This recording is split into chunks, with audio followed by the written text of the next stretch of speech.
ছাত্র আন্দোলনের উত্তাপে উত্তপ্ত পড়োশী দেশ বাংলাদেশ। জারি হয়েছে কারফিউ, বন্ধ করে দেওয়া হয়েছে ইন্টারনেট পরিষেবা, বন্ধ বাস যোগাযোগ।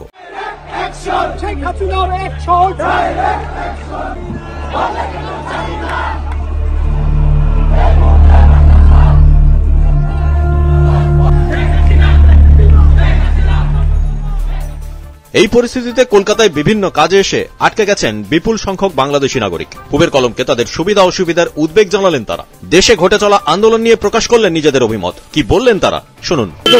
চিন্তায় আছি, বাংলাদেশের নেটটা বন্ধ করে দিয়েছিল। আমরা এই যে সরকার এই সিদ্ধান্তটা নিছে, এটা যথেষ্ট ভুল সিদ্ধান্ত। তারা কি মনে করে না বাংলাদেশ শুধু বাংলাদেশের মধ্যে সীমাবদ্ধ না, সারা পৃথিবী এটা ছড়াই আছে, সারা পৃথিবীতে ছড়াই আছে না? তো আমাদের কেন এইভাবে টেনশনে রাখছে?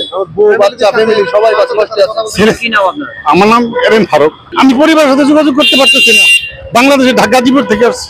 এটা কোনো কথা হলো? ছেলেপেলেদের যুক্তি, তারা দাবি করছে, আপনি দাবি শুনুন, তাদের কাছে আসুন, তাদের কথা বলুন, তাদের সাথে কথা বলুন।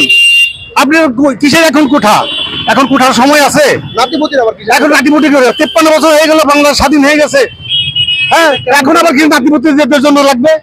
আমরা স্টাক। এখন আমাদের বাসায় চলে যাওয়ার কথা ছিল আরো 2 দিন আগে। শাটডাউনের কারণে আমরা যেতে পারছি না, টাকা পয়সা আনা যাচ্ছে না, সব ওখানে সব নেটওয়ার্ক অফ, বিকাশ রকেট সব, ব্যাংকিং সব অফ। এইভাবে তো পুরা স্বাধীন দেশ কিভাবে হয়? যদি পুরা ইনফরমেশনের একটা ফ্রিডমই না থাকে, তাহলে এটা কিভাবে স্বাধীন দেশ হয়? আমাদের এখন একমাত্র কথা হলো বিচার চাই। এতগুলা স্টুডেন্ট, ইনোসেন্ট স্টুডেন্ট মারা হয়েছে, গুলি করা হয়েছে, টিয়ার শেল, রাবার বুলেট এগুলা তো ছিলই, সাথে একদম লাইভ বুলেট ইউজ করা হচ্ছে। এখন মানুষ মারা যাচ্ছে ডেইলি। কালকে রাতে শুনছি 103 জন। এগুলো তো বিচার লাগবে এখন, এটাই আমার কথা। আমার ফ্রেন্ড মারা গেছে, আমার 10 বছর ধরে চিনি, আমার ইয়ামিন ফ্রেন্ড, ওকে মারা হয়েছে গুলি করে ডিরেক্ট। নেট তো নাই, আমরা আসছি বেশ কয়েকদিন হয়ে গেছে, চিকিৎসার জন্য আসছিলাম চেন্নাইতে। এখন ফেরার টাইমে আজকে আমরা 4-5 দিন হয়ে গেছে মনে হয়, এখানে আটকে আছি, আমরা যেতে পারতেছি না। ছাত্ররা যে আন্দোলন করছে তাই 100% যৌক্তিক। আমরা চাই এই কোটা সংস্কার হোক, এমনকি তুলে দেয়, কারণ আর কোটা দরকার নেই, মেধাবীরা চান্স পাক। আমরা সবসময় মেধার পক্ষে, কোটার পক্ষে না। বাংলাদেশের মানুষ মেধার পক্ষে, কোটার পক্ষে না। আমরা আসছি প্রায় 7-8 দিন হয়ে যায় কলকাতায়। তো আসার পর এখন আমাদের খুবই খারাপ অবস্থা। আমরা আমাদের ফ্যামিলির সাথে কোনো যোগাযোগ করতে পারতেছি না।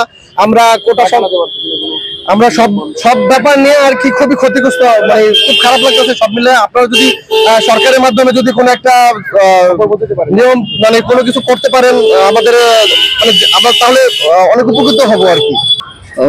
টাকা পয়সা আনতেও পারতেছি না, বাইরে হতে পারতেছি না। ওখানে বেনা বলে যাই বল, বসে থাকতে হবে, টিকিট দিচ্ছে না, গাড়ি যাচ্ছে না, এই সমস্যা। মানুষজনদের সত্যি খুব ধন্যবাদ দিতে চাই, কারণ আমাদের পক্ষ থেকে অনেকেই দেখলাম যে তারাও আন্দোলন করছে বা একটা যৌক্তিক একটা দাবি করার ট্রাই করতেছে। এটার জন্য আমরা সত্যি অনেক বেশি ধন্যবাদ জানাচ্ছি আর কি আপনাদের।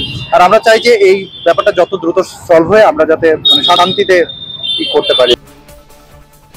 শেখ কুতুবুদ্দিন ও আবুল খায়েরের রিপোর্ট, পূবের কলম ডিজিটাল।